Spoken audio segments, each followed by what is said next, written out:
제가 선생님한테 얼마나 특별하게 해드렸는데, 이제 와서 저를 의심하시는 건가요? 차가운 목소리가 어두운 치료실에 울려 퍼졌습니다. 58세의 저 이정숙.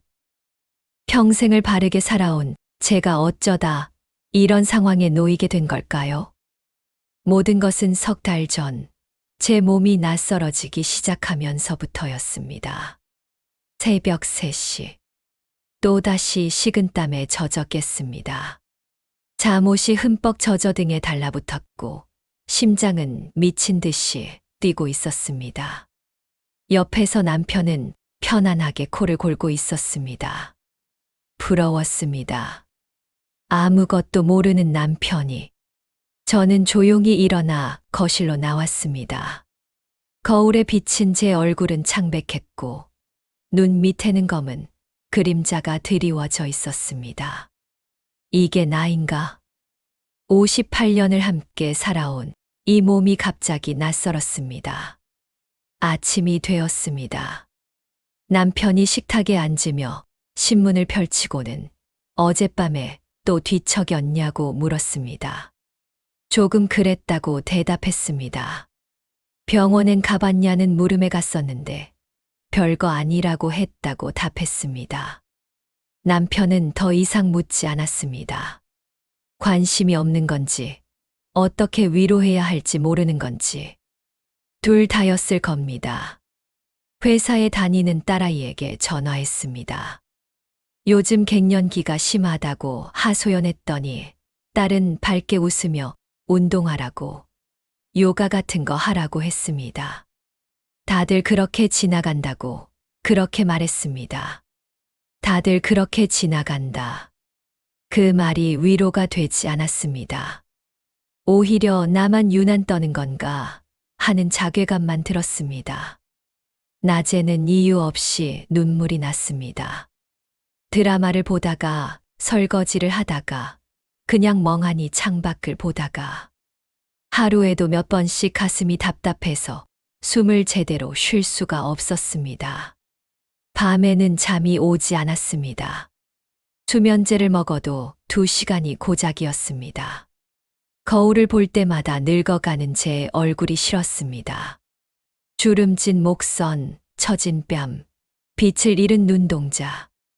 이게 나야. 간호사였던 과거의 그 당당했던 내가. 서랍 깊은 곳에 30년 전 간호사 면허증이 묻혀 있었습니다. 꺼내보지 않은 지 오래였습니다. 꺼낼 용기도 나지 않았습니다. 그건 제가 포기한 또 다른 저였으니까요. 어느 날 마트에서 장을 보다가 게시판의 광고 전단지가 눈에 들어왔습니다. 갱년기 여성을 위한 특별 한방치료. 동네 한의원 강민재 원장. 사진 속 원장은 단정한 한복 차림에 부드러운 미소를 짓고 있었습니다. 20년 경력, 여성 질환 전문. 망설였습니다. 한의원이 과연 도움이 될까? 하지만 더 이상 이렇게 살 수는 없었습니다. 밤새 뒤척이다 결심했습니다. 다음 날 오후 한의원 문을 열었습니다. 은은한 한약 냄새가 코끝을 스쳤습니다. 차분한 음악이 흐르고 부드러운 조명이 공간을 감싸고 있었습니다. 병원 특유의 차가운 느낌이 아니라 어딘가 아늑한 분위기였습니다. 접수 직원이 화사하게 웃으며 예약한 이정숙 선생님이 맞냐고 물었습니다. 맞다고 대답하자 원장님이 곧 오실 거라며 저쪽 대기실에서 기다리라고 안내했습니다. 대기실 소파에 앉아 주위를 둘러봤습니다. 벽에는 각종 자격증과 감사패가 걸려 있었습니다.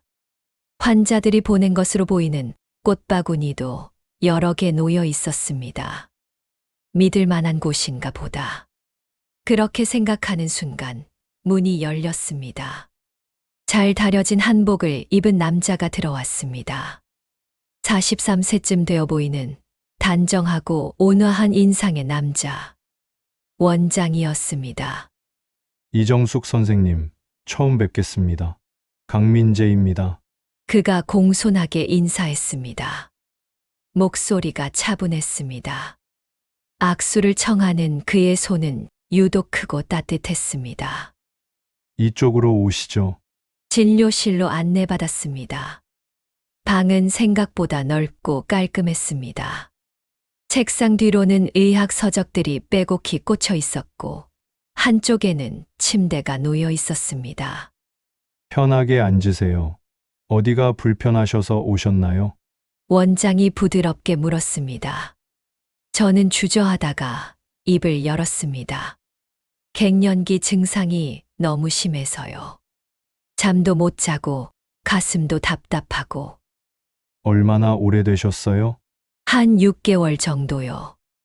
많이 힘드셨겠네요. 그의 목소리에 진심 어린 걱정이 묻어났습니다. 이상했습니다. 산부인과에서는 다들 그렇다며 대수롭지 않게 넘겼는데 이 사람은 달랐습니다. 선생님 같은 경우는 단순한 호르몬 문제가 아니라 기혈순환이 막혀서 그런 것 같습니다. 원장이 제 손목을 잡고 맥을 짚었습니다. 따뜻한 손길이었습니다. 오랜만에 느껴보는 누군가의 따뜻한 체온. 그리고 여기가 많이 막혀 있으시네요. 원장이 제 손목을 가볍게 눌렀습니다. 치료가 가능할까요? 제 목소리가 떨렸습니다.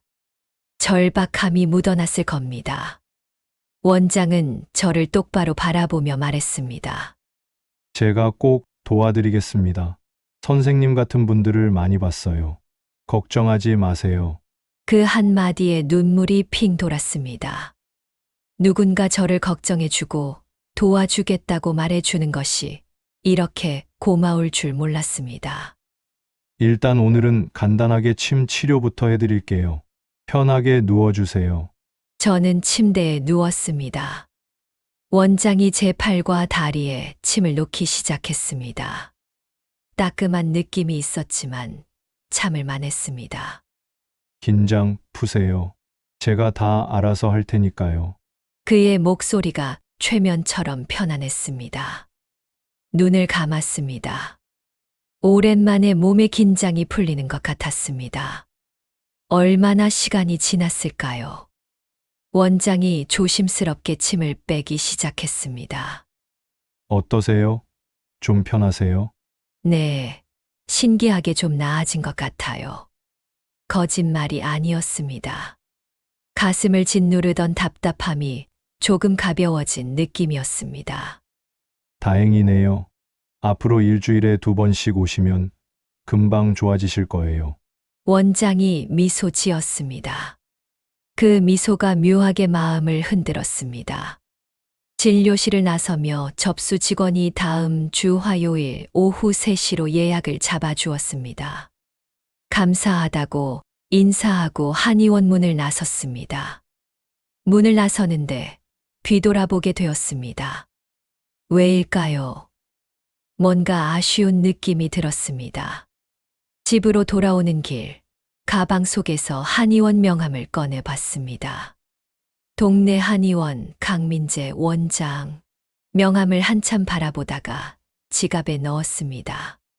집에 도착했을 때 남편이 어디 갔다 오냐고 물었습니다.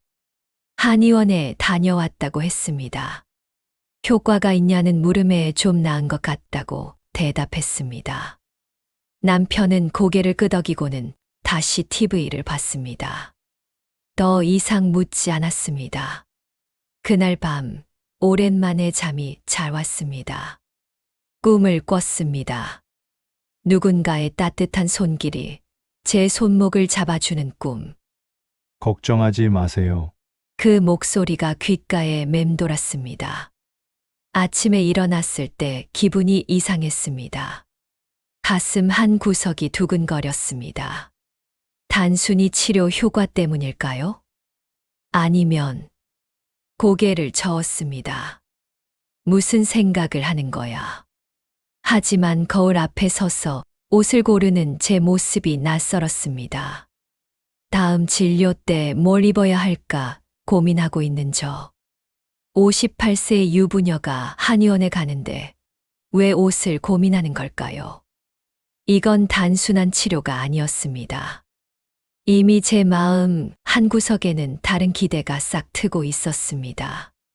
그리고 저는 그것을 외면하고 있었습니다.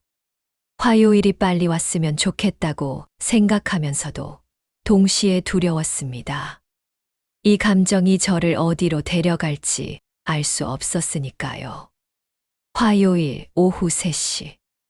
약속 시간보다 10분 일찍 한의원에 도착했습니다. 왜 서둘렀는지 저도 모르겠습니다.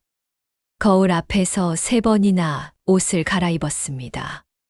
결국 선택한 건 베이지색 니트 원피스였습니다. 너무 화려하지도 그렇다고 너무 수수하지도 않은 58세 여자가 한의원에 가는데 이렇게까지 신경 써야 하나 싶었지만 손은 이미 립스틱을 바르고 있었습니다. 한의원 문을 열고 들어서자 접수 직원이 반갑게 맞아주었습니다. 오늘은 원장님이 선생님만 기다리고 계셨다고 바로 들어가시라고 했습니다. 나만 기다리고 계셨다고? 그 말이 묘하게 가슴을 설레게 했습니다. 진료실 문을 열자 원장이 환하게 웃으며 일어났습니다. 오셨어요, 선생님. 그새 얼굴이 좀 밝아지신 것 같은데요. 그런가요? 네, 지난번보다 훨씬 좋아 보이세요. 그의 시선이 제 얼굴에서 천천히 아래로 내려갔습니다. 목선, 어깨, 그리고 허리 라인까지. 순간 얼굴이 뜨거워졌습니다. 오늘 옷이 참 잘 어울리시네요. 아, 감사합니다. 왜 이렇게 떨리는 걸까요? 단순한 칭찬 한마디에 10대 소녀처럼 가슴이 두근거렸습니다. 지난번 치료 후에 어떠셨어요? 잠은 좀 오셨나요? 네, 조금 나아진 것 같아요. 다행이네요. 오늘은 좀 더 깊이 들어가 볼게요. 원장이 의자에서 일어나 제 옆으로 다가왔습니다. 은은한 한약 냄새와 함께 그의 체온이 느껴졌습니다. 선생님, 오늘은 특별한 경혈 치료를 해드리려고 하는데요. 특별한 경혈이요? 네, 일반 환자분들한테는 잘 안 하는 건데, 선생님은 증상이 좀 특별하셔서요. 특별하다. 그 단어가 묘한 기대감을 불러일으켰습니다. 다만 이 치료는 별도 치료실에서 해야 해요. 좀 더 조용하고 편안한 공간이 필요하거든요. 원장이 진료실 안쪽 문을 열었습니다. 처음 보는 공간이었습니다. 일반 진료실보다 훨씬 어두웠고 조명도 더 은은했습니다. 넓은 침대가 방 중앙에 놓여 있었고 한쪽 벽에는 커튼이 쳐져 있었습니다. 왠지 모를 긴장감이 밀려왔습니다. 여기서 하는 거예요? 네, 이쪽이 훨씬 더 편하실 거예요. 들어오세요. 저는 천천히 안으로 들어갔습니다. 문이 닫히는 소리가 유독 크게 들렸습니다. 선생님, 치료복으로 갈아입으셔야 해요. 저기 파티션 뒤에 준비되어 있어요. 원장이 가리킨 곳으로 가서 치료복을 들어봤습니다. 생각보다 얇았습니다. 반투명에 가까운 천. 속옷까지 비칠 것 같았습니다. 이걸 입어야 하나요? 네, 경혈 치료를 할 때는 피부에 직접 손이 닿아야 효과가 있거든요. 그래서 얇은 옷이 필요해요. 망설였습니다. 하지만 거부할 이유도 없었습니다. 치료를 위해서니까. 그렇게 스스로를 납득시키며 옷을 갈아입었습니다. 거울에 비친 제 모습이 낯설었습니다. 치료복 사이로 비치는 피부. 58세의 몸이지만 아직 탄력을 잃지 않은 어깨선과 허리 라인. 요가 덕분이었을까요? 파티션 밖으로 나오자 원장의 시선이 잠깐 멈췄습니다. 침대에 엎드려 누워주세요. 침대는 부드러웠습니다. 얼굴을 베개에 묻으니 심장 소리가 크게 들렸습니다. 원장의 발소리가 가까워졌습니다. 먼저 오일을 바를게요. 차가울 수 있어요. 따뜻한 손에 오일을 묻혀 제 등에 닿았습니다. 차갑지 않았습니다. 오히려 뜨거웠습니다. 긴장 푸세요. 힘 빼시고요. 원장의 손이 목덜미에서 시작해 등을 따라 천천히 내려갔습니다. 지난번과는 확연히 다른 손길이었습니다. 더 깊고, 더 느리고, 더 집요했습니다. 여기 이 부분이 특히 막혀 있네요. 손가락이 등뼈를 따라 꾹꾹 눌렀습니다. 아, 신음이 저절로 새어 나왔습니다. 아프세요? 아니요, 시원해요. 거짓말이 아니었습니다. 아프면서도 시원했습니다. 원장의 손이 점점 아래로 내려갔습니다. 허리, 그리고 더 아래. 이제 다리 쪽 경혈을 풀어드릴게요. 치료복을 조금 올려도 될까요? 순간 머뭇거렸습니다. 치료를 위해서예요. 선생님을 믿으셔야 해요. 네. 작은 목소리로 대답했습니다. 치료복이 천천히 올라갔습니다. 종아리가 드러나고 무릎 뒤가 드러나고 허벅지까지. 차가운 공기가 다리에 닿았습니다. 여기부터가 중요한 경혈이에요. 좀 민감할 수 있어요. 원장의 손이 종아리 안쪽을 따라 올라오기 시작했습니다. 천천히, 아주 천천히. 무릎 뒤를 지나 허벅지 안쪽으로. 숨이 가빠졌습니다. 숨 참지 마세요. 편하게 쉬세요. 하지만 편하게 쉴 수가 없었습니다. 그의 손길이 허벅지 안쪽 깊은 곳까지 올라왔습니다. 여기 이 경혈이 막히면 기혈 순환이 안 돼요. 꼭 풀어줘야 해요. 엄지손가락으로 깊게 눌렀습니다. 아, 또 신음이 나왔습니다. 부끄러웠습니다. 하지만 멈출 수가 없었습니다. 선생님, 많이 뭉쳐 있으시네요. 남편분과는 관계가 어떠세요? 갑자기 뜬금없는 질문이었습니다. 네, 한의학에서는 부부 관계도 기혈 순환에 영향을 미치거든요. 대답하기 어려운 질문이었습니다. 그냥 평범해요. 평범하다는 게 어떤 의미인가요? 원장의 손이 멈추지 않고 계속 움직였습니다. 더 깊은 곳으로. 그냥 몇 년째 소원한 편이에요. 왜 이런 대답을 하고 있는 걸까요? 의사니까. 아니면 이 사람 앞에서는 솔직해지고 싶어서. 그럼 이해가 되네요. 선생님 같은 경우는 신체적 문제보다 정서적 결핍이 더 큰 것 같아요. 정서적 결핍이요? 네. 여자로서의 존재감, 인정받고 싶은 욕구, 그런 것들이 채워지지 않으면 몸도 아픈 거예요. 원장의 목소리가 더 부드러워졌습니다. 선생님은 분명 아름다운 분인데 그걸 인정받지 못하고 사신 거죠. 대답할 수 없었습니다. 목이 메었습니다. 너무 정확한 지적이었으니까. 제가 선생님을 도와드릴게요. 몸도 마음도. 그의 손이 이제 등으로 돌아왔습니다. 어깨를 감싸고 목덜미를 쓰다듬었습니다. 이제 돌아 누워주세요. 천천히 몸을 뒤집었습니다. 천장이 보였습니다. 그리고 저를 내려다보는 원장의 얼굴이 보였습니다. 배 쪽 경혈도 풀어드릴게요. 손이 배에 닿았습니다.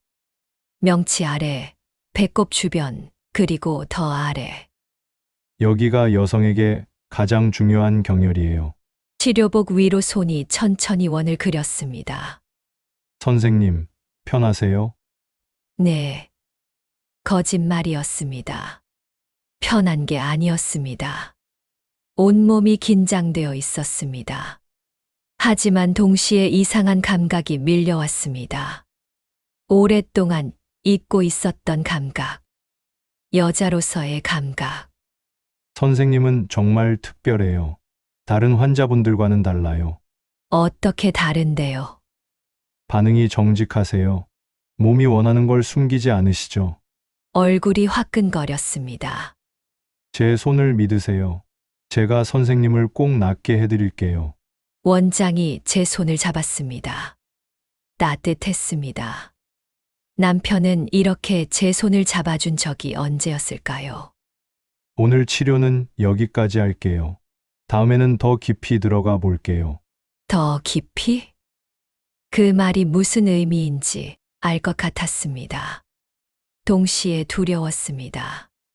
파티션 뒤에서 옷을 갈아입으면서 거울을 봤습니다. 얼굴이 발갛게 상기되어 있었습니다. 눈동자는 흔들리고 있었습니다. 이게 정말 치료일까? 의심이 들었습니다. 하지만 동시에 이렇게 생각했습니다. 의사가 하는 거니까 치료겠지. 내가 너무 예민하게 생각하는 건가? 스스로를 합리화하기 시작했습니다. 진료실을 나서며 원장이 말했습니다. 다음 주에도 오실 거죠? 네, 좋아요. 선생님 같은 분은 꼭 제가 치료해 드려야 해요. 한의원을 나서는데 다리에 힘이 없었습니다. 버스를 타고 집으로 가는 내내 원장의 손길이 느껴졌습니다. 허벅지 안쪽을 타고 올라오던 그 손. 배를 쓰다듬던 그 손. 제 손을 잡아주던 그 따뜻한 손. 집에 도착했을 때 남편이 저녁 먹었냐고 물었습니다. 아직이라고 대답했습니다. 오늘 치료는 어땠냐고 물었습니다. 좋았다고, 많이 나아진 것 같다고 대답했습니다. 남편은 다행이라며 고개를 끄덕이고는 다시 TV를 봤습니다. 저는 그날 밤 샤워를 오래 했습니다. 원장의 손길이 닿았던 곳곳을 씻어냈습니다. 하지만 그 감촉은 지워지지 않았습니다. 오히려 더 선명해졌습니다. 거울 앞에 선 제 모습이 낯설었습니다. 58세의 제가 이렇게 붉게 상기된 얼굴을 하고 있다니. 침대에 누웠습니다. 남편은 벌써 코를 골고 있었습니다. 저는 천장을 바라보며 생각했습니다. 다음 주에는 더 깊이 들어간다고 했지. 두렵기도 했지만 동시에 기대되었습니다. 이건 분명 잘못된 감정이었습니다. 하지만 이미 제 마음 한구석에는 그 사람이 자리 잡고 있었습니다. 치료라는 이름으로, 특별하다는 그 달콤한 말로. 저는 조금씩 무너지고 있었습니다. 그리고 그걸 인정하고 싶지 않았습니다. 일주일이 지났습니다. 그 일주일 동안 저는 계속 원장 생각을 했습니다. 설거지를 하면서도, 빨래를 개면서도, 잠자리에 누워서도 그의 목소리가 귓가에 맴돌았습니다. 선생님은 특별해요. 특별하다는 그 말. 58년을 살면서 들어본 적 없는 말이었습니다. 남편에게서는 더더욱. 그런데 어느 날 원장에게서 문자가 왔습니다. 선생님, 이번 주 금요일 밤 9시에 특별 치료가 가능하신가요? 낮 시간보다 훨씬 효과적인 치료법이 있어서요. 환자가 없는 시간이라 더욱 집중해서 해드릴 수 있습니다. 밤 9시. 환자가 없는 시간. 그 의미를 모를 리 없었습니다. 손가락이 떨렸습니다. 답장을 해야 하나 말아야 하나. 한참을 망설이다가 결국 답장을 보냈습니다. 네, 가능합니다. 보내고 나서 후회했습니다. 하지만 이미 늦었습니다. 금요일이 되었습니다. 저녁 식사 후 남편에게 말했습니다. 친구 만나고 온다고. 남편은 그러라며 TV에서 눈을 떼지 않았습니다. 언제 들어오냐는 물음도 없었습니다. 관심도 없었습니다. 옷장 앞에서 한참을 고민했습니다. 결국 검은색 원피스를 선택했습니다. 목선이 드러나는, 하지만 너무 노출되지 않은 거울 앞에 섰습니다. 58세의 제 모습이 비쳤습니다. 화장을 조금 진하게 했습니다. 립스틱도 평소보다 붉은색으로. 왜 이러고 있는 걸까요? 단순한 치료인데. 하지만 가슴 깊은 곳에서는 알고 있었습니다. 이건 단순한 치료가 아니라는 걸. 밤 8시 50분. 한의원 앞에 도착했습니다. 불이 꺼져 있었습니다. 다른 환자는 정말 없는 것 같았습니다. 문을 두드렸습니다. 곧 원장이 문을 열어주었습니다. 오셨네요. 그의 목소리가 평소와 달랐습니다. 더 낮고 더 부드러웠습니다. 한의원 안은 어두웠습니다. 은은한 간접 조명만 켜져 있었습니다.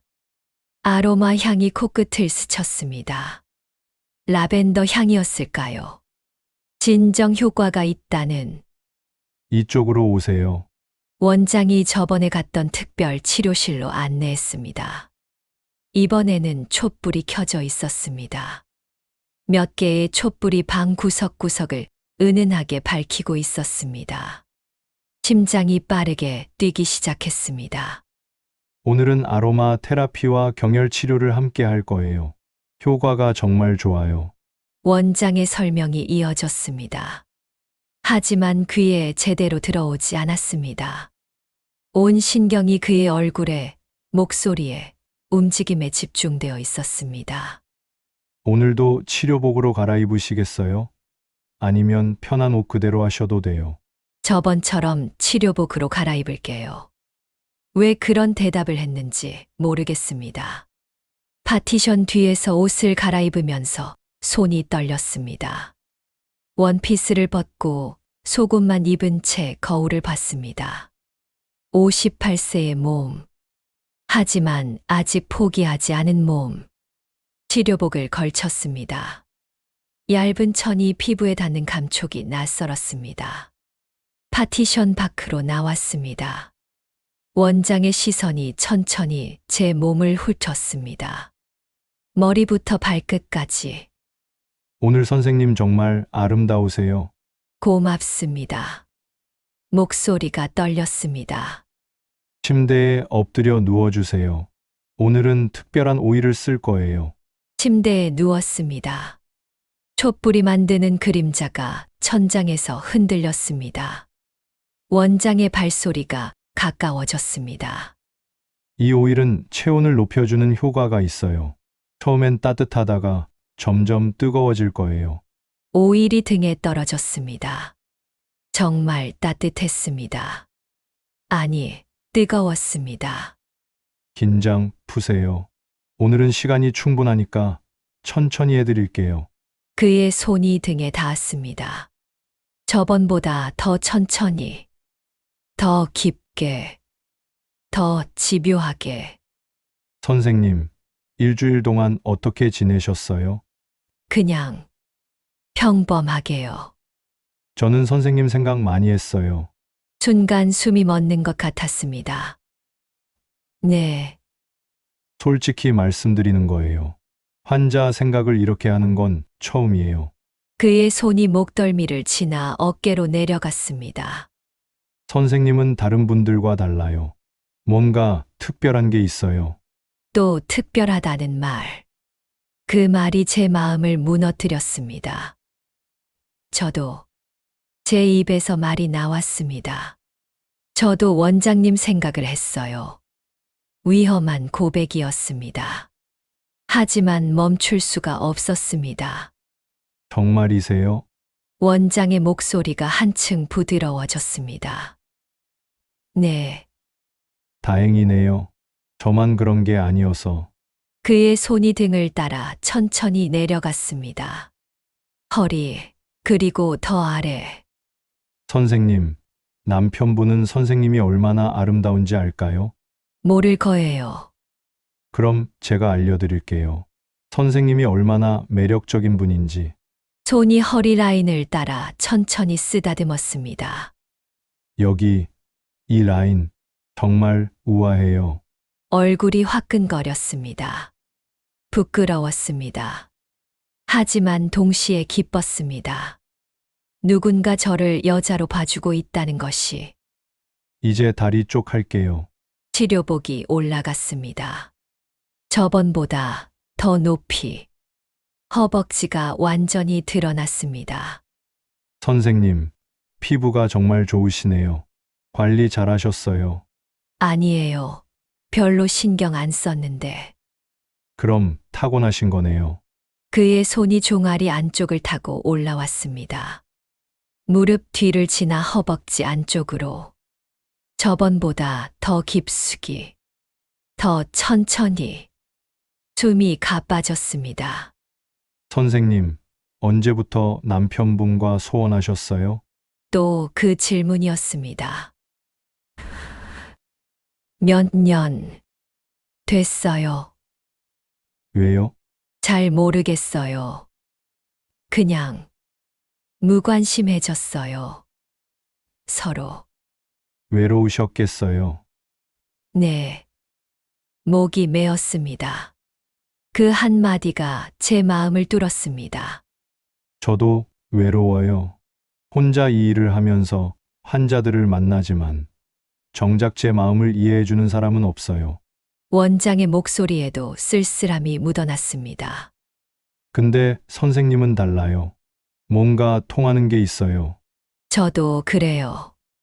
제 입에서 또 위험한 말이 나왔습니다. 정말 다행이네요. 그의 손이 이제 등으로 돌아왔습니다. 하지만 이번엔 치료복의 끈을 풀었습니다. 등 전체를 해드려야 해서요. 괜찮으시죠? 네. 작은 목소리로 대답했습니다. 치료복이 벗겨졌습니다. 등이 완전히 드러났습니다. 차가운 공기가 피부에 닿았습니다. 오일이 등 전체에 발라졌습니다. 그의 손이 등을 감쌌습니다. 크고 따뜻한 손. 선생님, 이제 돌아 누워주세요. 심장이 터질 것 같았습니다. 천천히 몸을 뒤집었습니다. 치료복으로 앞을 가렸지만 원장의 시선이 느껴졌습니다. 앞쪽 경혈도 풀어드릴게요. 손이 목선에서 시작했습니다. 쇄골을 따라 천천히 내려왔습니다. 여기 경혈이 많이 막혀 있어요. 가슴 위쪽을 지나 갈비뼈 사이를 눌렀습니다. 아, 신음이 나왔습니다. 아프세요? 아니요. 시원해요. 손이 배로 내려왔습니다. 배꼽 주변을 천천히 원을 그렸습니다. 여기가 여성에게 가장 중요한 곳이에요. 기운이 모이는 곳이죠. 손이 점점 아래로 내려갔습니다. 선생님, 편하세요? 대답할 수 없었습니다. 편한 게 아니었습니다. 온몸이 긴장되어 있었습니다. 하지만 동시에 이상한 감각이 온몸을 휘감았습니다. 오랫동안 잊고 있었던 감각. 선생님의 몸이 원하고 있어요. 이 치료를 그의 목소리가 속삭임처럼 들렸습니다. 치료가 끝났습니다. 천천히 일어나 앉았습니다. 치료복을 여미면서 원장의 눈을 봤습니다. 그의 눈에는 제가 처음 보는 감정이 담겨 있었습니다. 옷 갈아입으시고 나오세요. 차 한잔 하시죠. 파티션 뒤에서 옷을 갈아입으면서 거울을 봤습니다. 얼굴이 발갛게 달아올라 있었습니다. 눈동자는 흔들리고 있었습니다. 이건 뭐지? 이게 정말 치료일까? 의심이 들었습니다. 하지만 부정하고 싶었습니다. 진료실로 나오자 원장이 차를 준비해 놓고 있었습니다.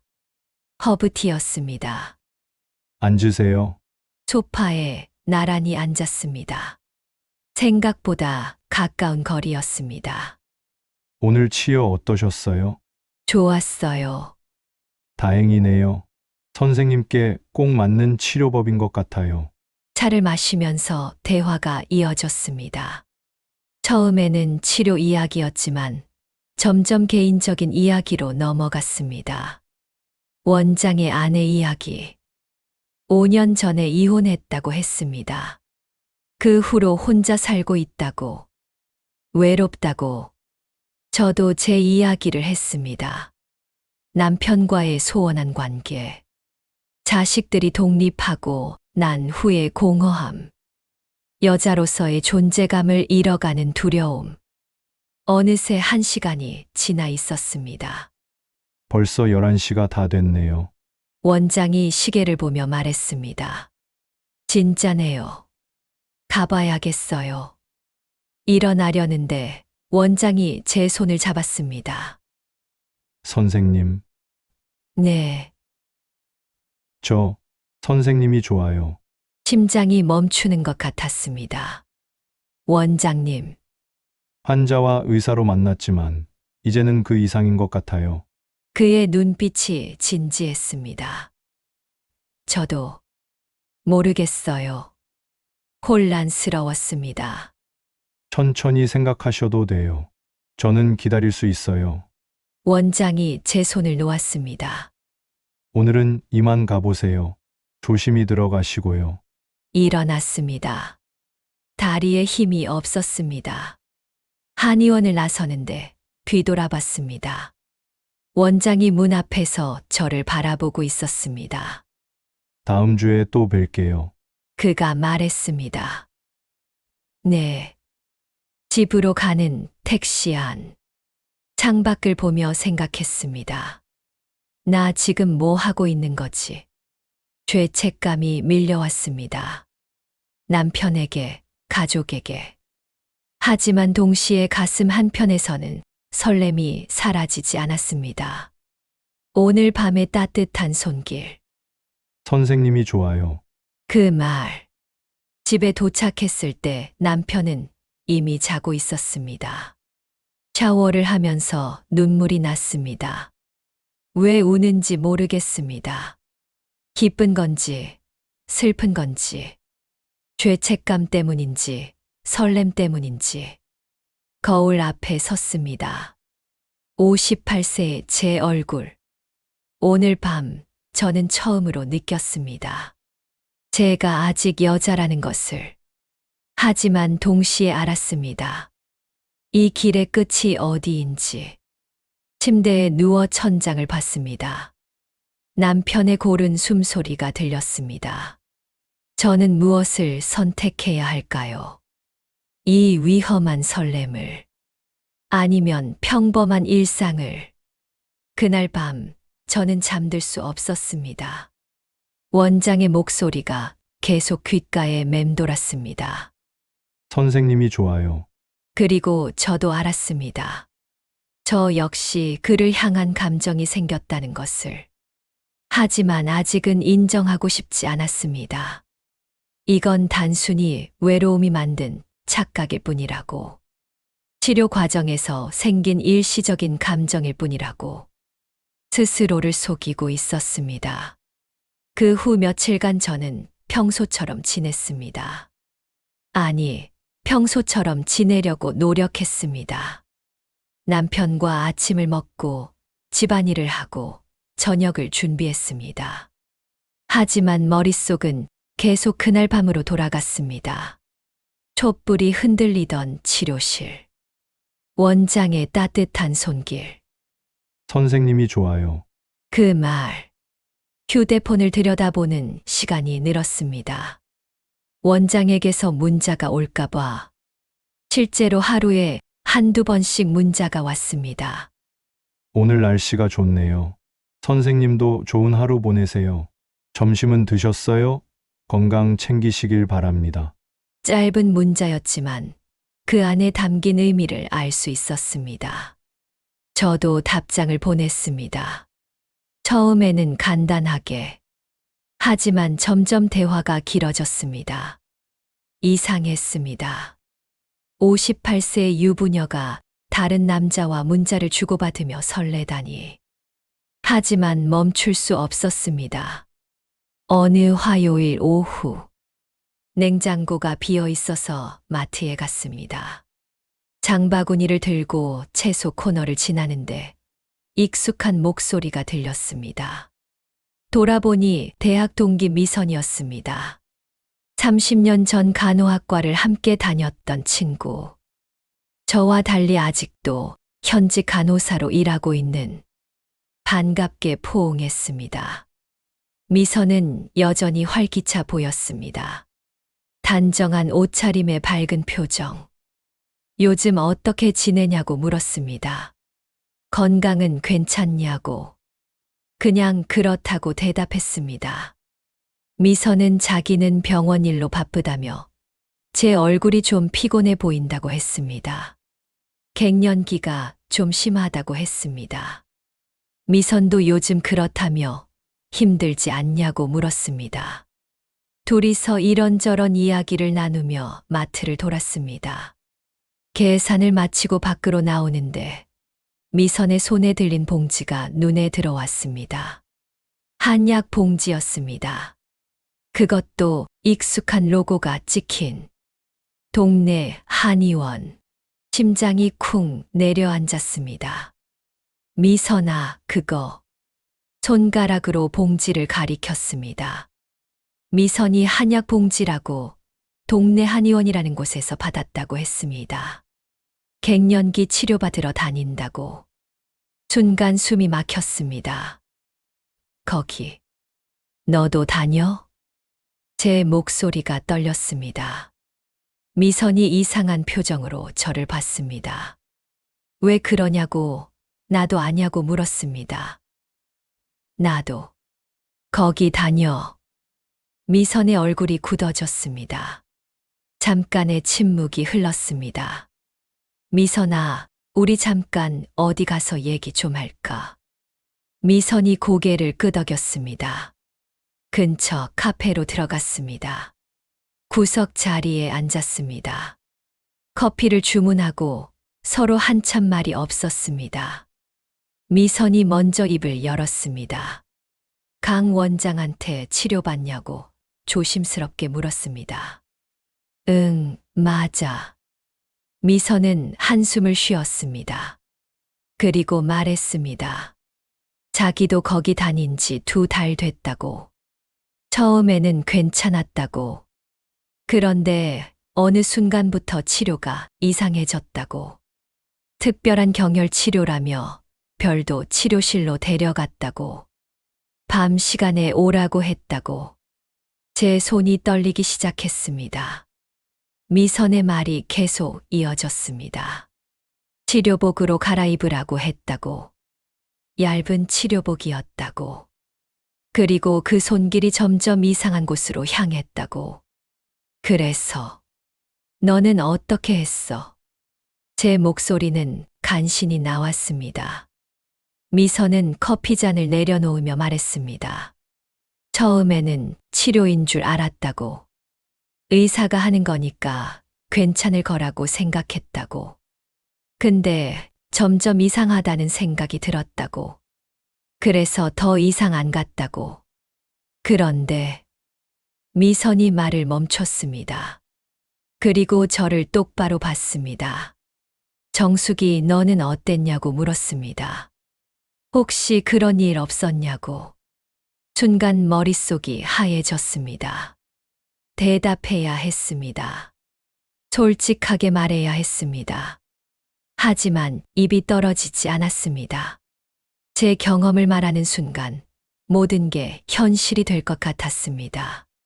제가 느꼈던 그 설렘도, 특별하다고 느꼈던 그 순간들도 모두 거짓이 되어버릴 것 같았습니다. 나는 괜찮았어. 거짓말이 입에서 나왔습니다.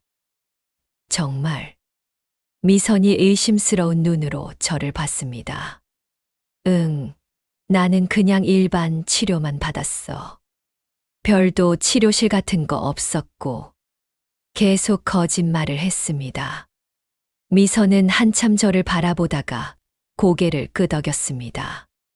그럼 다행이라고. 혹시나 해서 물어본 거라고. 자기만 유난 떠는 건가 싶었다고. 치료인데 너무 예민하게 생각한 건가 싶었다고. 하지만 어쨌든 찝찝해서 더 이상 안 간다고. 정숙이 너도 조심하라고. 남자 의사한테 치료받을 때는 항상 조심해야 한다고. 응, 알았어. 고마워. 미선과 헤어졌습니다. 각자 집으로 가는 길. 버스를 타고 가면서 머릿속이 복잡했습니다.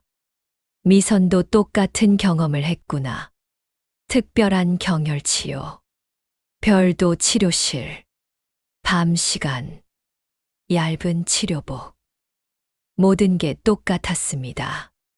그렇다면 제가 느꼈던 그 특별함은 뭐였을까요? 선생님은 다른 환자들과 달라요. 선생님이 좋아요. 그 말들은 뭐였을까요? 머리가 어지러웠습니다. 집에 도착했습니다. 남편이 언제 오냐고 물었습니다. 친구 만났다고 했습니다. 누구냐고 묻길래 대학 동기라고 대답했습니다. 남편은 그러냐며 고개만 끄덕였습니다. 그날 밤 잠이 오지 않았습니다. 미선의 말이 계속 맴돌았습니다. 그리고 원장의 말도. 둘 사이에서 저는 혼란스러웠습니다. 미선이 오해한 걸까? 너무 예민하게 생각한 걸까? 아니면 정말로 생각하고 싶지 않았습니다. 휴대폰이 울렸습니다. 원장에게서 온 문자였습니다. 선생님, 다음 주 치료 예약 확인차 연락드립니다. 화요일 저녁 9시 괜찮으신가요? 손가락이 휴대폰 위에서 멈췄습니다. 답장을 해야 할까, 말아야 할까. 오랫동안 화면만 바라봤습니다. 그리고 결국 답장을 보냈습니다. 네, 괜찮습니다. 보내고 나서 후회했습니다.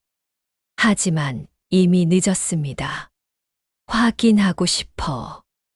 미선의 말이 진짜인지, 내가 느낀 감정이 진짜인지, 그 사람이 진심이었는지, 스스로에게 핑계를 댔습니다. 하지만 가슴 깊은 곳에서는 알고 있었습니다. 확인하러 가는 게 아니라는 걸. 그냥 그를 만나고 싶어서라는 걸. 그 따뜻한 손길이 그리워서라는 걸. 특별하다는 그 말을 또 듣고 싶어서라는 걸. 거울 앞에 섰습니다. 58세의 제 얼굴. 흔들리는 눈동자.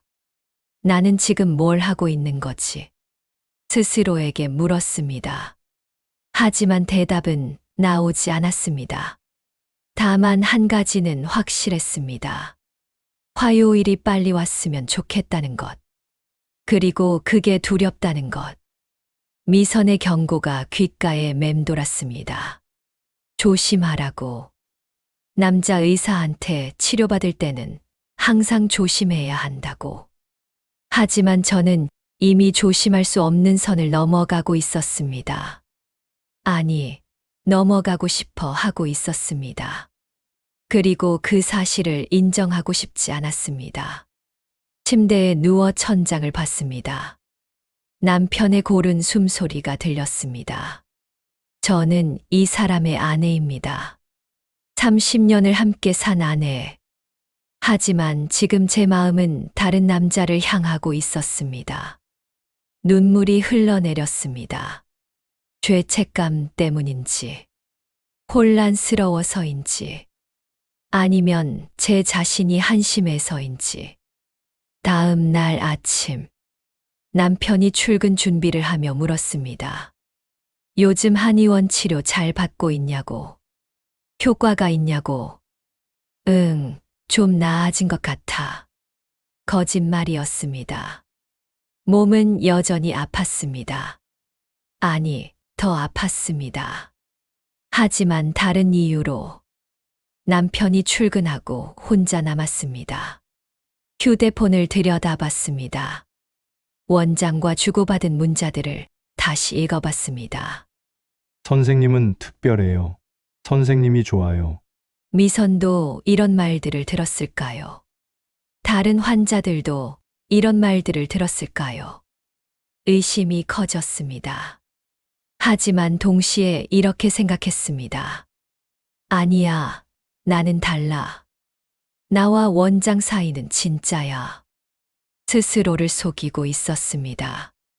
보고 싶은 것만 보고, 듣고 싶은 것만 듣고, 믿고 싶은 것만 믿으려 하고 있었습니다. 58년을 살면서 이렇게 어리석었던 적이 있었을까요? 하지만 멈출 수 없었습니다. 화요일이 다가오고 있었습니다. 그리고 저는 그날을 기다리고 있었습니다. 화요일이 다가왔습니다. 3일 후면 다시 원장을 만나게 됩니다. 이상했습니다. 설레면서도 불안했습니다. 기대되면서도 두려웠습니다. 미선의 말이 자꾸만 떠올랐습니다. 그 사람도 똑같은 경험을 했다는 것. 특별한 경혈치료, 별도 치료실, 밤 시간, 얇은 치료복. 모두 똑같았습니다. 월요일 오후, 집안 정리를 하다가 안방 서랍장을 열었습니다. 오랫동안 정리하지 않았던 서랍. 오래된 사진들, 편지들, 추억의 물건들이 쌓여 있었습니다. 그 속에서 낡은 가죽 케이스 하나가 손에 잡혔습니다. 무거운 느낌. 천천히 열어봤습니다. 그 안에는 30년 전 간호사 면허증이 들어 있었습니다. 이정숙 간호사. 사진 속 제 모습은 지금과 달랐습니다. 28세의 젊은 얼굴. 자신감 넘치는 눈빛. 단정하게 올린 머리. 하얀 간호사 가운을 입은 당당한 모습. 면허증을 오래 바라봤습니다. 나는 전문가였어. 목소리가 떨렸습니다. 종합병원 간호사. 7년간 수많은 환자를 돌봤습니다. 의사들과 함께 일했습니다. 의료 절차를 숙지하고 있었습니다. 환자의 권리를 지키기 위해 싸웠습니다. 그런 제가 지금은 어떻게 되었을까요? 한 남자의 달콤한 말 몇 마디에 흔들리는 무력한 중년 여성. 치료라는 이름 아래 이상한 손길을 받아들이는 어리석은 환자. 손이 떨렸습니다. 분노가 치밀어 올랐습니다. 저 자신에게, 그리고 그 사람에게. 서랍 깊은 곳을 뒤졌습니다.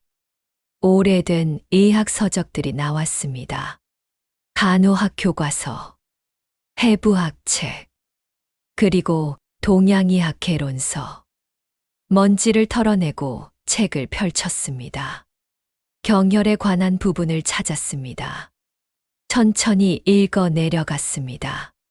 경혈치료 시 주의사항, 환자의 사생활 보호, 적절한 신체 접촉 범위, 치료의 의학적 근거. 책장을 넘길수록 확신이 들었습니다.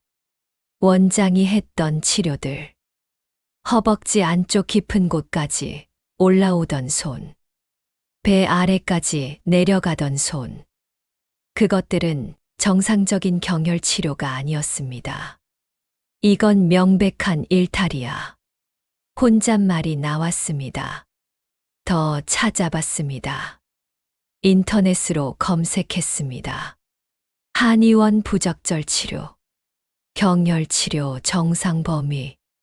수많은 글들이 나왔습니다. 그리고 놀랍게도 비슷한 피해 사례들이 있었습니다.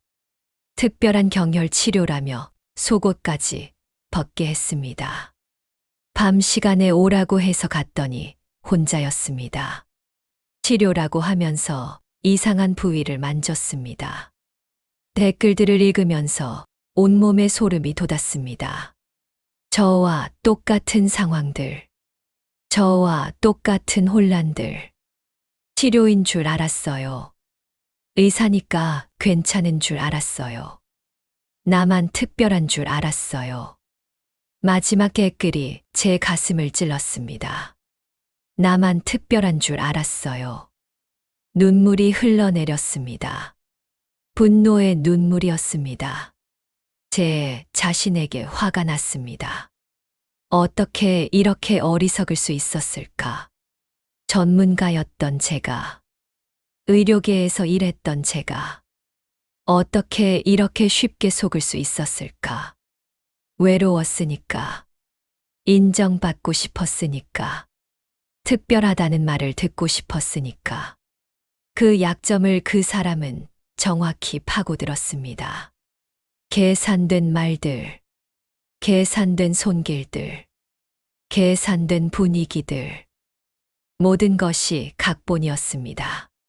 거실로 나왔습니다. 소파에 앉아 생각했습니다. 내일 치료 약속이 있습니다. 가야 할까, 말아야 할까? 아니, 가야 합니다. 하지만 이번에는 다릅니다. 책상 서랍을 열었습니다. 오래된 녹음기를 꺼냈습니다. 딸이 대학 다닐 때 쓰던 것. 작동이 되는지 확인했습니다. 테스트 버튼을 눌렀습니다. 테스트. 하나, 둘, 셋. 재생 버튼을 눌렀습니다. 제 목소리가 또렷하게 들렸습니다. 잘 되네. 가방에 녹음기를 넣었습니다. 증거가 필요했습니다. 그 사람의 부적절한 말들, 부적절한 행동들, 모두 기록해야 했습니다. 그날 밤 오래된 의학 서적을 다시 펼쳤습니다. 경혈의 위치를 다시 공부했습니다. 정상적인 치료 범위를 확인했습니다. 질문 리스트를 만들었습니다. 이 경혈의 정확한 의학적 명칭은? 이 치료의 의학적 근거는? 왜 밤 시간에만 이 치료가 가능한가? 왜 별도 치료실이 필요한가? 전문가의 눈으로 다시 보기로 했습니다. 환자가 아닌 동료, 의료인의 시선으로. 화요일이 되었습니다. 저녁 8시. 출발 준비를 했습니다. 거울 앞에 섰습니다. 이번에는 화장을 하지 않았습니다. 평범한 티셔츠와 청바지를 입었습니다. 여자가 아닌 전문가로 가는 것이니까. 가방을 확인했습니다. 녹음기가 들어 있었습니다. 전원을 켰습니다. 빨간 불이 깜빡였습니다. 남편에게 한의원 간다고 말했습니다. 남편은 조심해서 다녀오라고 했습니다. 집을 나섰습니다. 한의원으로 가는 길. 심장이 빠르게 뛰었습니다. 하지만 이번에는 설렘이 아니었습니다. 긴장이었습니다. 각오였습니다. 한의원 앞에 도착했습니다. 불이 켜져 있었습니다. 문을 두드렸습니다. 원장이 문을 열어주었습니다. 오셨네요, 선생님. 기다리고 있었어요. 그의 미소가 예전 같지 않았습니다. 아니, 제 눈이 달라진 것입니다. 들어오세요. 진료실로 들어갔습니다. 오늘도 특별 치료실에서 할까요? 네. 짧게 대답했습니다. 특별 치료실. 촛불이 켜져 있었습니다. 아로마 향이 감돌았습니다. 예전에는 낭만적으로 느껴졌던 이 분위기가 이제는 달랐습니다. 계산된 연출이 보였습니다. 치료복으로 갈아입으세요. 원장이 말했습니다. 오늘은 이대로 할게요. 좀 불편해서요. 처음으로 거절했습니다. 원장의 표정이 잠깐 굳었습니다. 그래도 치료 효과를 위해서는 괜찮아요. 이대로도 충분할 것 같아요. 다시 한번 단호하게 말했습니다. 원장이 잠깐 망설이더니 고개를 끄덕였습니다. 알겠습니다. 그럼 침대에 누우세요. 침대에 누웠습니다. 가방을 옆에 두었습니다. 녹음기가 작동하고 있었습니다. 원장의 손이 제 팔에 닿았습니다. 오늘은 좀 경직되어 계시네요. 그런가요? 네. 무슨 일 있으세요? 아니요. 별일 없어요. 원장의 손이 어깨로 올라왔습니다. 선생님, 저를 믿으시죠? 그 질문이 나왔습니다. 원장님, 질문 하나 해도 될까요? 네, 물론이죠. 지난번에 하셨던 허벅지 안쪽 경혈 치료요. 그게 정확히 어떤 경혈인가요? 원장이 잠깐 멈칫했습니다. 족태음비경의 경혈입니다. 그 경혈의 정확한 명칭은요? 삼음교혈이요. 삼음교혈은 발목 위쪽에 있는데요. 왜 허벅지 안쪽까지 올라가셨나요? 침묵이 흘렀습니다. 원장의 손이 멈췄습니다. 선생님, 혹시 의학 지식이 있으세요? 네. 저 간호사였어요. 7년간 종합병원에서 일했죠. 원장의 얼굴이 굳어졌습니다. 그걸 왜 말씀 안 하셨어요? 말할 필요가 있었나요? 저는 그냥 환자로 왔으니까요. 아, 원장이 뒤로 물러섰습니다. 그리고 원장님, 한 가지 더 궁금한데요. 네. 원장의 목소리가 떨렸습니다. 밤 시간에 특별 치료를 하는 의학적 근거가 뭔가요? 경혈 치료가 시간대에 따라 효과가 달라지나요? 그게 환자분의 편의를 위해서 그럼 왜 다른 환자분들도 똑같이 밤 시간에 오시나요? 다른 환자요? 제 친구도 여기 다녔거든요. 박미선이라고 간호사예요. 원장의 얼굴이 창백해졌습니다. 일어나 앉았습니다. 원장과 눈을 마주쳤습니다. 원장님, 저한테만 특별하다고 하셨죠. 선생님, 근데 제 친구한테도 똑같은 말 하셨더라고요. 특별하다고. 다른 환자들과 다르다고. 그건 거짓말이었죠. 전부 다. 원장이 대답하지 못했습니다. 저는 가방에서 녹음기를 꺼냈습니다. 빨간 불이 깜빡이고 있었습니다. 이거 보이세요? 오늘 대화 전부 녹음됐어요. 원장의 얼굴이 더욱 창백해졌습니다. 선생님, 그건 치료라는 명목으로 여성 환자들한테 부적절한 행위를 하신 거죠. 아닙니다. 오해세요. 원장이 급하게 말했습니다. 오해가 아니에요. 제가 전문가니까 알아요. 정상적인 경혈 치료 범위가 어디까지인지. 원장님이 하신 건 명백히 일탈이에요. 일어섰습니다. 원장을 똑바로 봤습니다. 선생님, 제발, 이건 정말 오해예요. 제가 선생님을 진심으로 진심이요. 진심으로 거짓말하신 거요. 제 목소리는 차가웠습니다. 떨림 하나 없었습니다. 얼마나 많은 여성들한테 똑같은 짓을 하신 거예요?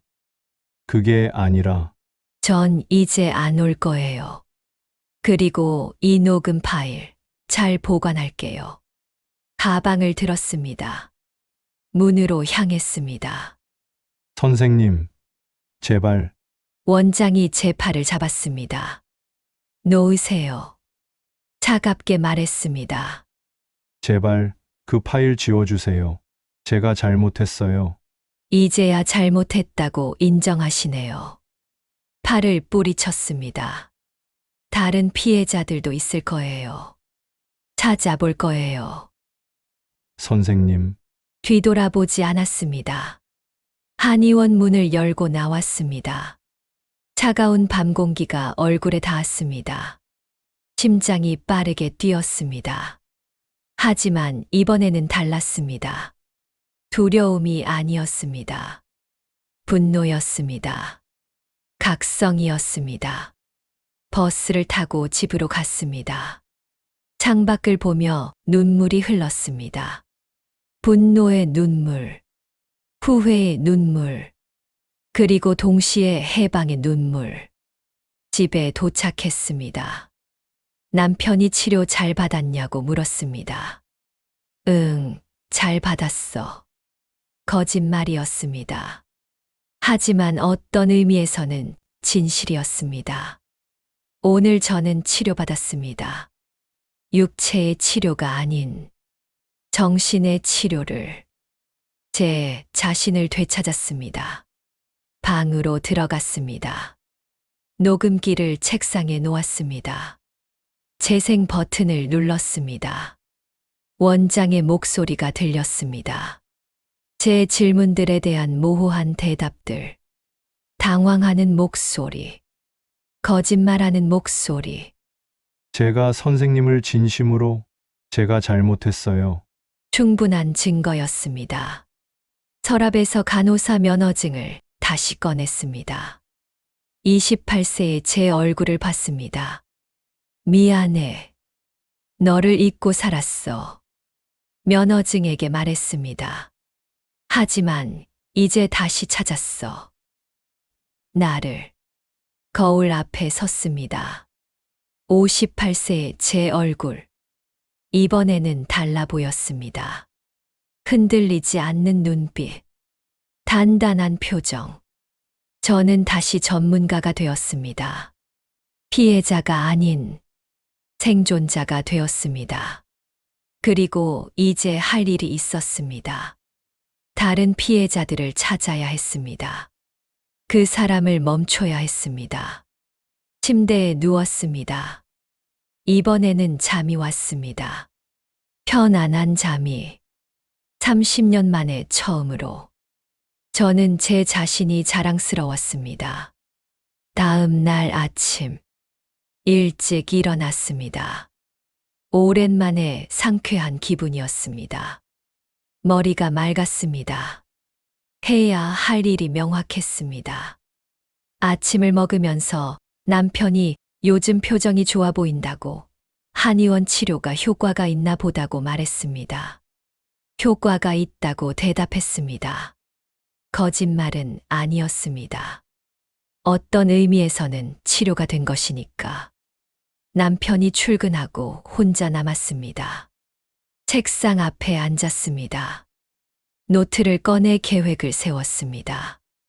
1점 미선이에게 연락하기. 2점 다른 피해자 찾기. 3점 증거 정리하기. 4점 보건소 또는 한의사협회 신고 준비. 먼저 미선에게 전화했습니다. 몇 번의 신호음 끝에 미선이 받았습니다. 저번에 괜찮았다고 거짓말했다고, 나도 너랑 똑같은 경험을 했다고 고백했습니다. 전화기 너머로 침묵이 흘렀습니다. 미선이 정말이냐고 물었습니다. 그렇다고 그때는 인정하기 싫었는데, 이제 알았다고 우리만 당한 게 아닐 거라고 말했습니다. 미선이 한숨을 쉬며 자기도 인터넷에서 비슷한 글을 본 것 같다고 했습니다. 그래서 같이 대응하지 않겠냐고 증거 모아서 신고하자고 제안했습니다. 미선이 잠시 망설이다가 그러자고, 더 이상 이런 일이 생기면 안 된다고, 자기도 간호사로서 이런 일을 그냥 넘길 수 없다고 했습니다. 둘이서 카페에서 만나기로 했습니다. 오후 2시. 미선과 카페에서 마주 앉았습니다. 제 가방에서 녹음기를 꺼냈습니다. 이거 들어보라며 재생 버튼을 눌렀습니다. 원장의 목소리가 흘러나왔습니다. 대화 내용을 듣던 미선의 얼굴이 굳어졌습니다. 이 정도면 증거로 충분하냐고 물었습니다. 미선이 고개를 끄덕이며 충분하다고, 명백한 의료 윤리 위반이라고 했습니다.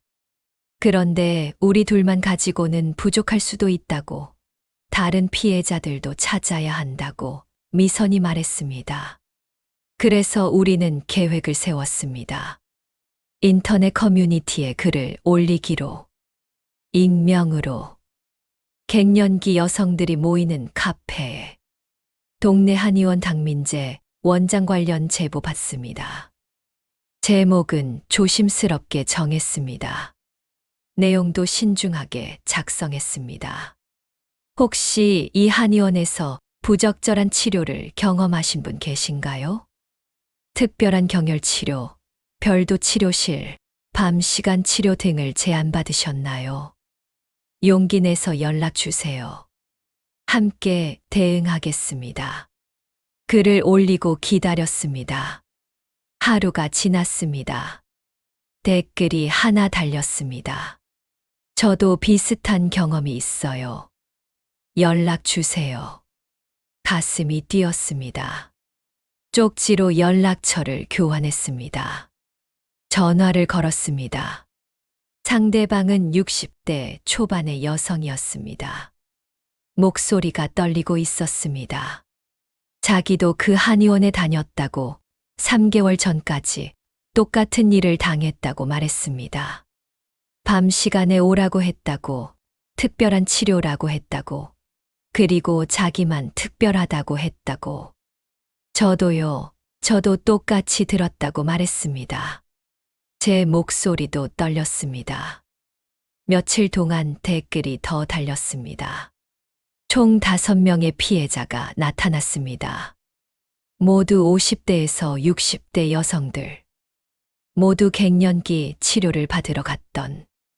모두 똑같은 수법을 당한.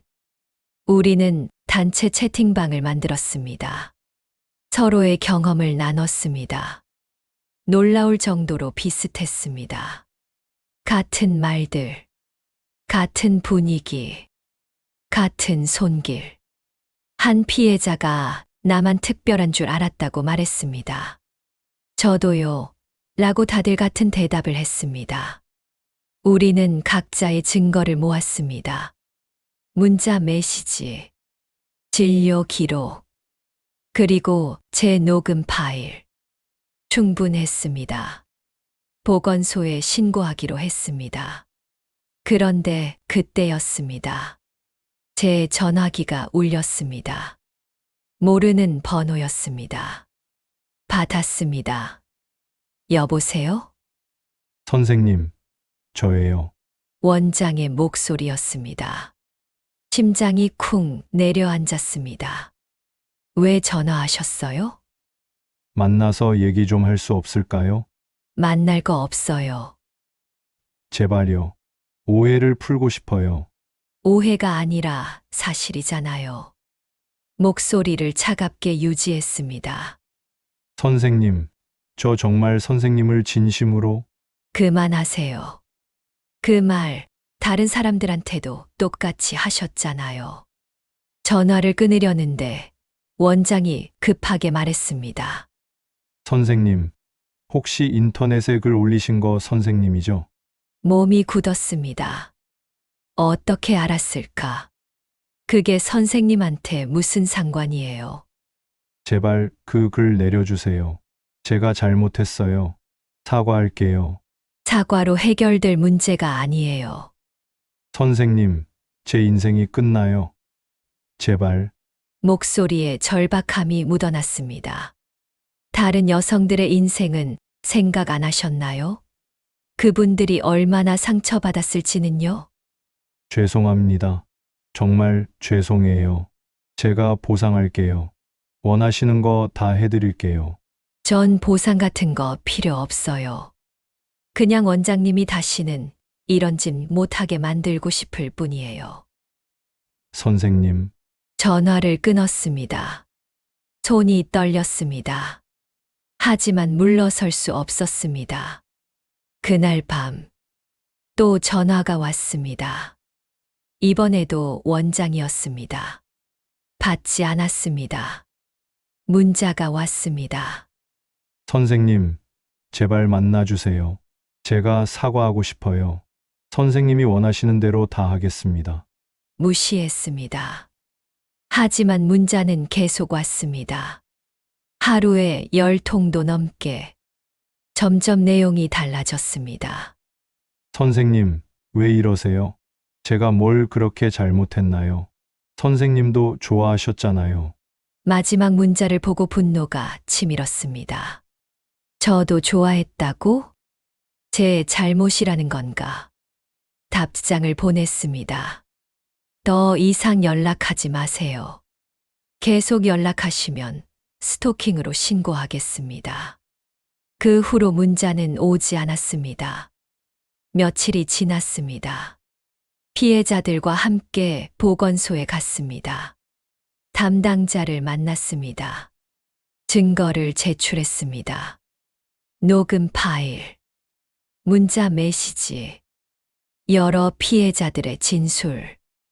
담당자는 심각한 표정으로 듣더니 조사하겠다고, 시간이 걸릴 거라고, 하지만 충분한 증거라고 말했습니다. 집으로 돌아오는 길, 홀가분했습니다. 드디어 끝이 보였습니다. 그런데 집 앞에 누군가 서 있었습니다. 가까이 가자 얼굴이 보였습니다. 원장이었습니다. 심장이 멈추는 것 같았습니다. 선생님, 원장이 다가왔습니다. 여기서 뭐 하세요? 어떻게 여기를? 선생님을 만나고 싶었어요. 주소를 어떻게 아셨어요? 진료 기록에 있잖아요. 소름이 돋았습니다. 환자 개인정보를 이렇게 쓰다니. 그만 가주세요. 안 그러면 경찰 부를 거예요. 선생님, 제발 좀 들어주세요. 5분만요. 들을 거 없어요. 돌아서려는데 원장이 제 팔을 잡았습니다. 선생님, 놓으세요. 뿌리쳤습니다. 선생님, 제발. 저 정말로 선생님이 좋았어요. 다른 사람들과는 달랐어요. 거짓말하지 마세요. 다른 사람들한테도 똑같이 말했잖아요. 아니에요. 선생님은 진짜 달랐어요. 제가 느낀 감정도 진짜였고요. 그럼 다른 사람들한테 느낀 건 뭔데요? 그것도 진짜였어요? 원장이 대답하지 못했습니다. 보세요. 거짓말쟁이. 이제 그만 가세요. 선생님, 그럼 한 가지만 물어봐도 될까요? 뭔데요? 선생님도 저한테 감정이 있었잖아요. 그것까지 거짓말이었어요? 순간 말문이 막혔습니다. 사실이었습니다. 저도 그 사람한테 감정이 있었습니다. 설렜고 기대했고 특별하다고 느꼈습니다. 그것도 진짜였잖아요. 왜 부정하세요? 네, 진짜였어요. 솔직하게 말했습니다. 전 외로웠고 인정받고 싶었어요.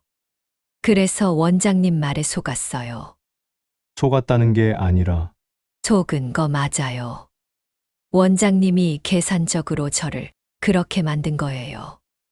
아니에요. 원장이 목소리를 높였습니다. 제 감정은 진짜였어요. 선생님한테만큼은. 그럼 다른 사람들한테는 진짜가 아니었다는 거네요. 보세요. 결국 저도 그 다른 사람들 중 하나였던 거예요. 특별한 게 아니었어요. 원장의 얼굴이 일그러졌습니다. 선생님, 제가 잘못했어요. 인정할게요. 근데 선생님한테만큼은 진심이었어요. 이제 그만 가세요. 안 그러면 정말 경찰 부를 거예요. 핸드폰을 꺼냈습니다. 원장이 한 걸음 물러섰습니다. 선생님, 마지막으로 한 가지만 말씀드릴게요. 뭔데요? 선생님이 보건소에 신고하신 거 알아요. 그리고 다른 환자분들이랑 같이 움직이신 것도 알아요. 등골이 서늘해졌습니다. 그게 선생님한테 무슨 상관이에요? 제가 선생님한테 얼마나 특별하게 해드렸는데, 이제 와서 저를 의심하시는 건가요? 차가운 목소리였습니다. 전 피해자예요. 의심하는 게 아니라 사실을 말하는 거예요. 피해자요? 선생님도 좋아하셨잖아요. 선생님도 원하셨잖아요. 그건 선생님이 먼저 유혹한 거 아니에요. 그렇게 옷 입고 오시고, 화장하고 오시고, 믿을 수 없었습니다. 이게 그 사람의 본 모습이었나? 제가 뭘 잘못했어요? 목소리에 힘을 주었습니다. 전 치료받으러 갔어요. 원장님이 의사니까 믿었어요. 근데 원장님이 그 신뢰를 이용한 거예요. 신뢰를 이용했다고요? 선생님도 즐기셨잖아요. 나가세요. 지금 당장. 소리쳤습니다. 원장이 잠깐 멈칫했습니다. 그리고 비웃듯이 말했습니다. 좋아요. 가죠. 근데 선생님, 법정에서 봐요. 명예훼손으로 고소할 거니까요. 뭐라고요? 선생님이 인터넷에 올린 글, 제 명예를 훼손한 거예요. 그리고 녹음도 불법이에요. 동의 없이 녹음한 거잖아요. 순간 머릿속이 하얘졌습니다. 맞습니다. 동의 없이 녹음한 건 불법일 수 있습니다. 그리고 다른 환자분들한테도 말할 거예요. 선생님이 거짓말한다고, 선생님이 저를 유혹했다고. 거짓말하지 마세요. 누가 거짓말쟁이에요? 선생님도 저를 좋아했잖아요. 그거 부정할 수 있어요? 대답할 수 없었습니다. 사실이었으니까. 생각해 보세요, 선생님. 이 일이 커지면 선생님 가족도 알게 될 거예요. 남편분도 그때 뭐라고 설명하실 거예요? 협박이었습니다. 명백한 협박. 하지만 무서웠습니다. 정말로 남편이 알게 되면, 가족들이 알게 되면, 제가 원장을 만난 것을, 설렜던 것을, 저 돌아갈게요. 잘 생각해 보세요. 원장이 돌아섰습니다. 저는 그 자리에 얼어붙어 서 있었습니다. 원장이 멀어져 갔습니다. 다리에 힘이 풀렸습니다. 집 앞 계단에 주저앉았습니다. 손이 떨렸습니다. 온몸이 떨렸습니다. 내가 잘하고 있는 걸까? 이대로 계속해도 될까? 가족들이 알게 되면? 두려웠습니다. 하지만 동시에 분노했습니다. 저 사람은 끝까지 자기 잘못을 인정하지 않았습니다. 오히려 피해자인 저를 가해자로 만들려고 했습니다. 핸드폰을 꺼냈습니다. 미선에게 전화했습니다. 떨리는 목소리로 방금 있었던 일을 말했습니다. 미선이 겁먹지 말라고, 그게 저 사람의 수법이라고, 피해자를 협박해서 입을 막으려는 거라고, 우리가 물러서면 다른 피해자가 생긴다고 말했습니다. 그래도 가족한테 알려지면 어떻게 하냐고 물었습니다. 미선이 단호하게 가족한테는 자기가 먼저 말하라고, 솔직하게 털어놓으라고, 잘못한 건 우리가 아니라 그 사람이라고 했습니다. 전화를 끊고 한참을 앉아 있었습니다. 어두워지고 있었습니다. 집 안에서 불이 켜졌습니다. 남편이 퇴근한 것 같았습니다. 일어섰습니다.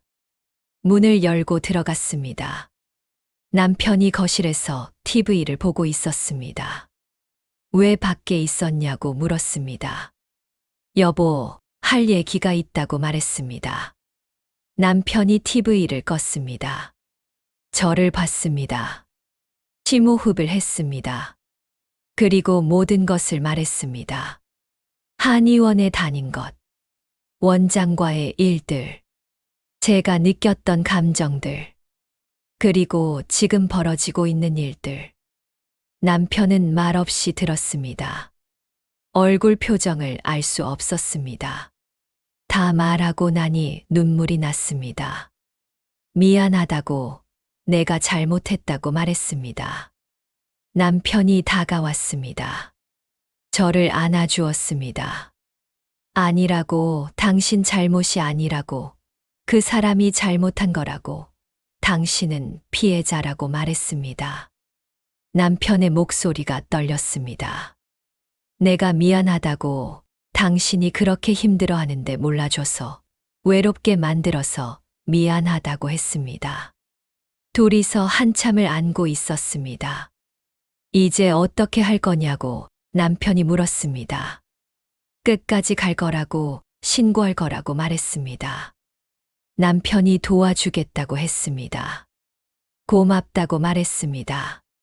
그날 밤 잠들기 전에 다짐했습니다. 포기하지 않겠다고. 두렵지만 물러서지 않겠다고. 다른 피해자들을 위해서라도. 그리고 저 자신을 위해서라도. 이 싸움을 끝까지 해내겠다고. 며칠이 지났습니다. 보건소에서 연락이 왔습니다. 조사를 시작하겠다고. 한의원에 직접 방문 조사를 실시할 예정이라고. 그리고 피해자들의 추가 진술이 필요하다고. 저와 미선, 그리고 다른 피해자 5명, 총 7명이 보건소 회의실에 모였습니다. 처음 만나는 분들이었지만 묘하게 동질감이 느껴졌습니다. 같은 상처를 가진 사람들. 담당자가 한 명씩 면담을 시작했습니다. 제 차례가 왔습니다. 처음부터 끝까지 자세히 말했습니다. 어떻게 한의원에 가게 되었는지, 어떤 치료를 받았는지, 원장이 어떤 말을 했는지, 어떤 손길이었는지, 그리고 제가 어떻게 느꼈는지. 담당자는 꼼꼼히 기록했습니다. 녹음 파일을 들려드렸습니다. 담당자의 표정이 굳어졌습니다.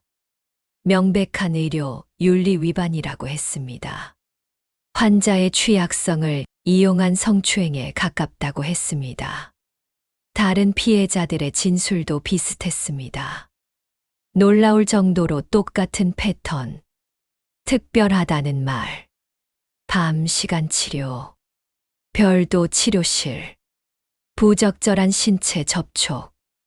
그리고 감정적 조종. 면담이 끝나고 담당자가 말했습니다. 빠르면 일주일 내로 결과가 나올 거라고. 한의사협회에도 동시에 신고가 들어간 상태라고. 집으로 돌아오는 길. 다른 피해자 한 분이 저에게 말했습니다. 고맙다고. 먼저 용기 내주셔서 감사하다고. 자기는 혼자였으면 절대 신고 못했을 거라고. 아니라고 말했습니다. 우리 모두의 용기라고. 며칠 후 인터넷 커뮤니티에 또 다른 댓글이 달렸습니다. 저도 피해자입니다. 늦었지만 증언하고 싶어요. 8번째 피해자였습니다. 그리고 그 다음 날에는 9번째가. 일주일 사이에 12명으로 늘어났습니다. 모두 같은 한의원에서, 같은 원장에게, 같은 방식으로. 상처받은 사람들. 우리는 단체 채팅방에서 서로를 위로했습니다. 혼자가 아니라는 것. 잘못한 건 우리가 아니라는 것. 용기를 낸 우리가 자랑스럽다는 것. 그러던 어느 날, 보건소에서 전화가 왔습니다. 현장 조사가 완료되었다고. 그리고 한의사협회 윤리위원회가 열린다고. 일주일 후, 참석할 수 있냐고 물었습니다. 참석하겠다고 대답했습니다. 미선도 함께 가기로 했습니다. 다른 피해자 중 3분도 함께 가기로 했습니다. 윤리위원회 당일, 한의사협회 건물 앞에 섰습니다. 떨렸습니다. 하지만 이번에는 두려움이 아니었습니다. 각오였습니다. 미선이 제 손을 잡아주었습니다. 괜찮을 거라고. 우리가 이긴다고. 회의실로 들어갔습니다. 긴 테이블 앞에 6명의 심사위원이 앉아 있었습니다. 그리고 반대편에는 원장이 앉아 있었습니다. 오랜만에 보는 얼굴이었습니다. 야윈 얼굴, 초라한 모습. 우리를 보는 원장의 눈빛이 복잡했습니다. 심사위원장이 회의를 시작했습니다. 먼저 피해자들의 진술을 듣겠다고 제가 먼저 나섰습니다. 마이크 앞에 섰습니다. 심호흡을 했습니다. 그리고 말하기 시작했습니다. 처음 한의원에 간 이유, 원장이 어떻게 저를 대했는지, 어떤 치료를 했는지, 그리고 그것이 제게 어떤 영향을 미쳤는지. 목소리가 떨렸지만 멈추지 않았습니다. 녹음 파일도 들려드렸습니다. 심사위원들의 표정이 점점 굳어졌습니다. 다른 피해자들도 차례로 증언했습니다. 비슷한 이야기들, 같은 수법들, 쌓여가는 증거들. 이제 원장의 차례였습니다. 심사위원장이 물었습니다. 이 증언들에 대해 어떻게 생각하냐고. 원장이 일어났습니다. 저는 환자들을 치료했을 뿐입니다. 목소리에 힘이 없었습니다.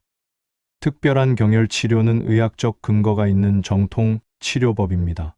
그렇다면 왜 밤 시간에만 그 치료를 했습니까? 심사위원이 물었습니다. 원장이 말을 더듬었습니다. 환자들의 편의를 위해서 12명의 환자 모두 밤 시간만 편했다는 겁니까? 그리고 왜 모두 50대에서 60대 여성들 뿐입니까? 갱년기 환자들이 많아서 남성 갱년기 환자는 한 명도 없었습니까? 원장이 대답하지 못했습니다.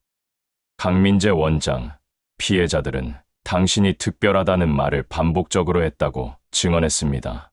이것이 치료의 일부입니까? 환자들에게 심리적 안정감을 주기 위해 그것이 정상적인 의료 행위입니까? 질문은 계속 이어졌습니다. 원장은 점점 궁지에 몰렸습니다. 변명은 모순투성이었습니다. 의학적 근거는 없었습니다. 마침내 심사위원장이 말했습니다. 잠시 휴회하고 심의하겠다고. 우리는 밖에서 기다렸습니다. 30분이 지났습니다. 1시간이 지났습니다. 초조했습니다. 마침내 다시 회의실로 불려 들어갔습니다. 심사위원장이 결과를 발표했습니다. 한의사 강민재 씨의 행위는 명백한 의료 윤리 위반으로 판단됩니다. 가슴이 두근거렸습니다. 환자의 신뢰와 취약성을 이용한 부적절한 행위, 정상적인 치료 범위를 벗어난 신체 접촉, 감정적 조종을 통한 환자 권리 침해, 따라서 한의사 면허 정지 2년을 결정합니다. 그리고 재발 방지를 위한 의무 교육 이수를 명합니다. 원장의 얼굴이 창백해졌습니다. 또한 이 사안을 경찰에 통보할 것을 권고합니다. 옆에서 미선이 제 손을 꽉 잡았습니다. 우리는 해냈습니다. 회의가 끝나고 밖으로 나왔습니다. 원장도 뒤따라 나왔습니다. 복도에서 마주쳤습니다. 원장이 저를 봤습니다. 선생님, 이제 원장님이라고 부르지 않겠어요. 차갑게 말했습니다. 제발 경찰 신고는 하지 말아주세요. 그건 제가 결정할 문제가 아니에요. 협회에서 권고한 거예요. 선생님, 제 인생이 끝났어요. 이제 뭘 더 원하세요? 다시는 이런 짓 하지 마세요. 그게 제가 원하는 전부예요. 돌아서려는데 원장이 제 앞을 막았습니다. 선생님도 저를 좋아했잖아요. 그건 진짜였잖아요. 왜 저만 나쁜 사람으로 만드세요? 네, 전 당신을 좋아했어요. 솔직하게 말했습니다. 외로웠고, 인정받고 싶었고, 특별하다는 말에 속았어요. 속았다는 게 아니라 하지만 당신이 똑같은 말을 12명한테 했다는 걸 알았어요. 그게 전부 거짓이었다는 걸 알았어요. 원장의 얼굴이 일그러졌습니다. 의사라는 권위를 이용해서 취약한 여성들을 이용했어요. 그게 당신이 한 짓이에요. 저는 이제 그만하세요. 더 이상 할 말 없어요. 미선과 다른 피해자들이 저를 기다리고 있었습니다. 함께 건물을 나왔습니다. 뒤돌아보니 원장이 혼자 서 있었습니다. 쓸쓸한 뒷모습이었습니다. 하지만 동정심은 들지 않았습니다. 자업자득이었습니다. 밖으로 나오니 햇살이 따뜻했습니다. 미선이 말했습니다. 잘했다고, 우리가 해냈다고.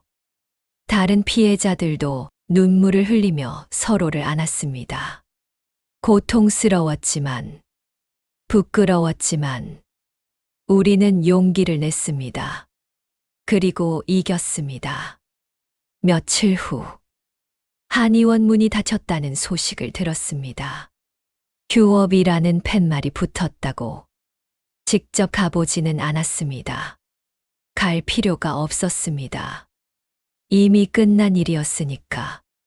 인터넷 커뮤니티에는 우리의 이야기가 퍼져나갔습니다. 많은 응원 댓글이 달렸습니다.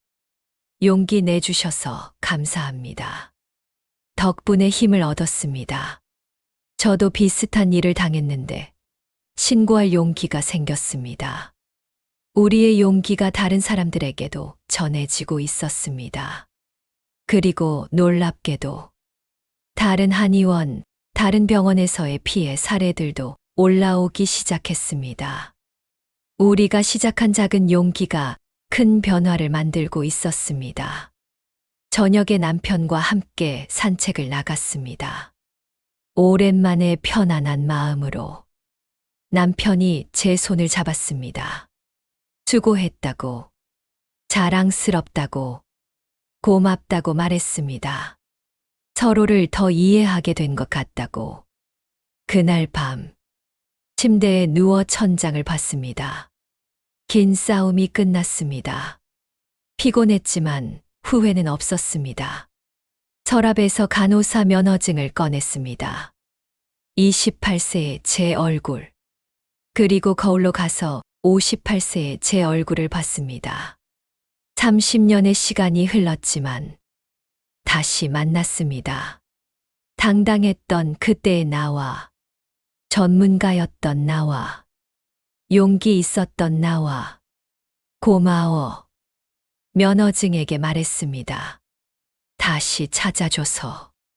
그리고 알았습니다. 진짜 치유는 다른 사람의 손길이 아니라 내 안에서 시작된다는 것을. 내가 나를 찾는 것에서 시작된다는 것을. 창밖으로 별이 보였습니다. 오랜만에 보는 맑은 밤하늘이었습니다. 평온했습니다. 진짜 평온이었습니다. 그로부터 6개월이 지났습니다. 계절이 바뀌었습니다. 여름의 끝자락, 가을이 다가오고 있었습니다. 제 삶도 천천히 변화하고 있었습니다. 먼저 몸이 나아졌습니다. 갱년기 증상은 여전했지만 예전만큼 힘들지 않았습니다. 다른 산부인과에서 정상적인 치료를 받았습니다. 여의사 선생님이었습니다. 그분은 제 이야기를 들어주었습니다. 판단하지 않고, 비난하지 않고, 그저 들어주었습니다. 그리고 말했습니다. 많은 여성들이 비슷한 경험을 한다고. 부끄러워할 필요 없다고. 용기 낸 것이 대단하다고. 그 말이 위로가 되었습니다. 요가도 다시 시작했습니다. 규칙적인 운동이 도움이 되었습니다. 몸도 마음도 조금씩 건강해졌습니다. 무엇보다 남편과의 관계가 좋아졌습니다. 예전보다 많이 대화하게 되었습니다. 서로의 외로움에 대해, 서로의 필요에 대해. 남편은 변했습니다.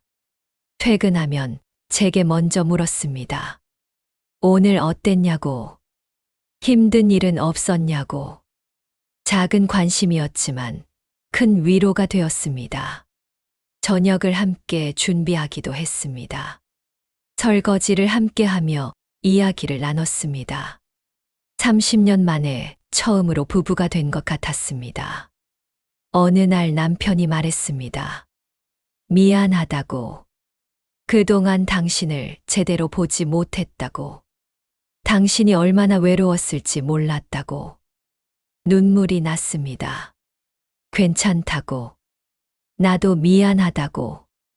제대로 말하지 못했다고. 둘이서 껴안고 한참을 울었습니다. 치유는 그렇게 시작되었습니다.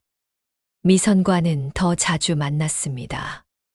한 달에 한 번씩 만나 커피를 마셨습니다. 그녀는 여전히 현직 간호사로 일하고 있었습니다. 제게 제안했습니다. 병원 자원봉사 같은 거 해보지 않겠냐고. 경력도 살리고 보람도 느낄 수 있을 거라고. 망설였습니다. 30년 만에 다시 의료 현장으로 돌아간다는 게 두려웠습니다. 하지만 미선이 격려했습니다. 괜찮을 거라고. 정수기는 할 수 있다고. 결국 지역보건소 자원봉사를 시작했습니다. 일주일에 2번. 노인 건강 상담을 돕는 일이었습니다. 처음에는 어색했습니다. 하지만 점점 익숙해졌습니다. 오래된 지식들이 하나씩 떠올랐습니다. 손의 감각이 돌아왔습니다. 무엇보다 보람을 느꼈습니다. 누군가를 돕는다는 것. 내 지식이 쓸모 있다는 것. 나는 아직 쓸모 있는 사람이라는 것. 어르신들이 고맙다고 인사할 때마다 뿌듯했습니다. 피해자 모임도 계속 이어졌습니다. 한 달에 한 번씩 만났습니다. 처음에는 상처를 나누는 자리였습니다. 하지만 점점 변했습니다. 회복을 나누는 자리가 되었습니다. 희망을 나누는 자리가 되었습니다. 각자의 방식으로 일상으로 돌아가고 있었습니다. 누군가는 새로운 취미를 시작했습니다. 누군가는 가족과의 관계를 회복했습니다. 누군가는 용기 내어 상담을 받기 시작했습니다. 우리는 서로를 응원했습니다. 혼자가 아니라는 것, 같이 이겨낸다는 것, 그것이 큰 힘이 되었습니다. 어느 날, 보건소에서 봉사를 마치고 나오는데, 낯익은 뒷모습이 보였습니다. 원장이었습니다. 심장이 덜컥 내려앉았습니다. 6개월 만이었습니다. 원장도 저를 봤습니다. 잠깐 멈칫했습니다. 그리고 고개를 숙였습니다. 지나가려 했습니다. 하지만 저는 멈춰 섰습니다. 잠깐만요. 원장이 멈췄습니다. 천천히 돌아봤습니다. 얼굴이 많이 수척해져 있었습니다. 선생님, 의무 교육 받으러 오셨나 보네요. 네, 침묵이 흘렀습니다. 요즘 어떻게 지내세요? 왜 그런 질문을 했는지 모르겠습니다. 그냥 지내고 있습니다. 선생님은요? 저도 그냥 지내고 있어요. 또 침묵이 흘렀습니다. 선생님, 정말 죄송합니다. 원장이 고개를 숙였습니다. 제가 많은 걸 깨달았습니다. 제가 얼마나 잘못했는지, 얼마나 많은 분들에게 상처를 드렸는지. 변명하려는 게 아닙니다. 그냥 진심으로 사과하고 싶었습니다. 원장의 목소리가 떨렸습니다. 제 사과를 받아주시라는 게 아닙니다. 그럴 자격도 없는 걸 압니다. 그냥 말하고 싶었습니다. 저는 한참 그를 바라봤습니다. 진심이세요? 네, 진심입니다. 다시는 이런 일 하지 않으시겠어요? 절대 안 합니다. 아니, 못 합니다. 면허도 정지되었고, 한의원도 문 닫았습니다. 그게 중요한 게 아니에요. 제 목소리가 차분했습니다. 면허가 있든 없든, 한의원이 있든 없든, 다시는 누군가의 취약함을 이용하지 않겠다는 마음이 중요한 거예요. 알겠습니다. 저와 다른 피해자들에게 하신 일, 평생 기억하세요. 그리고 다시는 그런 사람이 되지 마세요. 네, 명심하겠습니다. 원장이 깊이 고개를 숙였습니다. 그럼 저는 가볼게요. 돌아서려는데 원장이 말했습니다. 선생님, 마지막으로 한 가지만 여쭤봐도 될까요? 뭔데요? 선생님은 저를 용서하실 수 있나요? 긴 침묵이 흘렀습니다. 모르겠어요. 솔직하게 말했습니다. 지금 당장은 모르겠어요. 어쩌면 평생 용서 못할 수도 있어요. 그렇겠죠. 하지만 한 가지는 확실해요. 네, 저는 더 이상 그의 일에 갇혀 있지 않을 거예요. 당신 때문에 제 인생을 낭비하지 않을 거예요. 원장이 고개를 끄덕였습니다. 그걸로 충분해요. 저는 제 삶을 살 거예요. 돌아섰습니다. 뒤돌아보지 않았습니다. 집으로 가는 길. 가슴이 답답하지 않았습니다. 오히려 홀가분했습니다. 용서하지 않아도 괜찮았습니다. 그 사람을 위해 용서할 필요는 없었습니다. 용서는 제가 준비되었을 때 하는 것이었습니다. 아니면 평생 안 해도 괜찮았습니다. 중요한 건 제가 그 상처에서 자유로워지는 것이었습니다. 그리고 저는 이미 자유로워지고 있었습니다. 집에 도착했습니다. 남편이 저녁을 준비하고 있었습니다. 어설픈 솜씨였지만 정성이 느껴졌습니다. 오늘 봉사 어땠냐고 물었습니다. 좋았다고 대답했습니다. 그리고 원장을 만난 이야기를 했습니다. 남편이 괜찮냐고 물었습니다. 괜찮다고, 정말 괜찮다고 대답했습니다. 저녁을 먹으며 남편과 이런저런 이야기를 나눴습니다. 내일 계획, 다음 주 계획, 평범한 이야기들. 하지만 그 평범함이 소중했습니다. 식사를 마치고 설거지를 함께 했습니다. 남편이 제 손을 잡았습니다. 고맙다고, 함께 있어줘서. 저도 고맙다고 말했습니다. 밤이 되었습니다. 침대에 누워 천장을 봤습니다. 길고 긴 여정이었습니다. 외로움에서 시작된 착각과 배신을 거쳐 용기와 싸움을 지나 마침내 회복의 이른 서랍을 열었습니다. 간호사 면허증을 꺼냈습니다.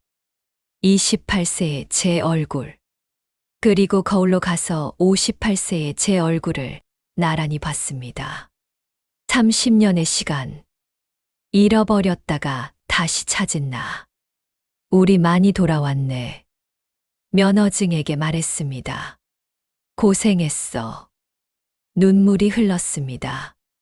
슬픔의 눈물이 아니었습니다. 안도의 눈물이었습니다. 자랑스러움의 눈물이었습니다. 제가 배운 것들이 있었습니다. 첫째, 외로움은 부끄러운 게 아니라는 것. 누구나 외롭습니다. 인정하는 것이 시작입니다. 둘째, 내 감정을 솔직하게 표현하는 것이 중요하다는 것. 남편에게도, 가족에게도, 친구에게도. 말하지 않으면 아무도 모릅니다. 셋째, 전문가의 권위를 맹목적으로 믿지 말아야 한다는 것. 의사도 한의사도 어떤 전문가도 완벽하지 않습니다. 의심하고 질문하는 것은 당연한 권리입니다. 넷째, 잘못은 가해자에게 있다는 것. 피해자는 잘못이 없습니다. 부끄러워할 필요가 없습니다. 다섯째, 혼자가 아니라는 것. 같은 상처를 가진 사람들이 있습니다. 함께하면 이겨낼 수 있습니다. 마지막으로, 진짜 치유는 내 안에서 시작된다는 것. 다른 사람의 손길이 아니라, 다른 사람의 인정이 아니라, 내가 나를 인정하는 것. 내가 나를 사랑하는 것. 그것이 진짜 치유입니다. 창밖을 봤습니다. 달이 밝았습니다. 별들이 반짝이고 있었습니다. 아름다운 밤이었습니다. 남편의 고른 숨소리가 들렸습니다. 평화로웠습니다. 진짜 평화였습니다. 누군가에게 기대지 않은, 누군가에게 의존하지 않은 내 안에서 찾은 평화. 눈을 감았습니다. 오랜만에 편안한 잠이 왔습니다. 꿈을 꿨습니다. 28세의 제가 58세의 저에게 말했습니다. 잘했어. 수고했어. 58세의 저도 대답했습니다. 고마워. 너를 다시 찾아서. 둘이서 미소 지었습니다. 그리고 함께 걸어갔습니다. 앞으로 새로운 시작을 향해